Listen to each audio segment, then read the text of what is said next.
This is Flavors by Joe. Sino nga ba ang hihindi sa binignit? O mas kilala ko sa tawag na ginataang bilo-bilo. Nagbilog muna ako ng malagkit na bigas na binili ko sa palengke. Kulay ube at puti yung ginamit ko. Medyo malalaki yung nagawa ko pero okay lang naman. Sunod ay hiniwa ko ang mga saging na saba. Mas hinog, mas masarap. Naghiwa rin ako ng ube at mga kamote. Sinamahan ko rin ng langka. Sinalang ko na ang gata. Gamit ko pala ay Coco Mama.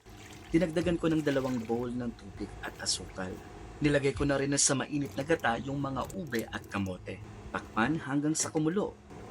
Nilagay ko na rin ang mga saging. Takpan ulit hanggang sa kumulo ito at dinagdagan ko ng konting asukal. Depende sa tamis na gusto mo.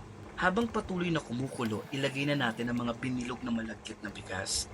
Halu-haluin para di magdikit-dikit yung mga glutinous rice. Kapag lumutang na yung glutinous rice, ibig sabihin ay luto na ito. Para mas maging creamy ang lasa, lagyan natin ito ng evaporated milk. I also added slurry para lumapot pa. Dinamihan ko na ng evap milk habang hinahalo para mas maging creamy pa ito lalo. Then, ilalagay na natin ang mga sago at ang masarap na langka. Lastly, nilagyan ko ito ng vanilla syrup para mas mabango at lalong nakakatakam. Luto na! Excited na ang mga kids kumain. Feeding program ni Tito. Ako naman. Ano sasabihin, Tan? Ano yung script? Sarap! Sarap! Thanks for watching. For more recipe, follow Flavors by Joe.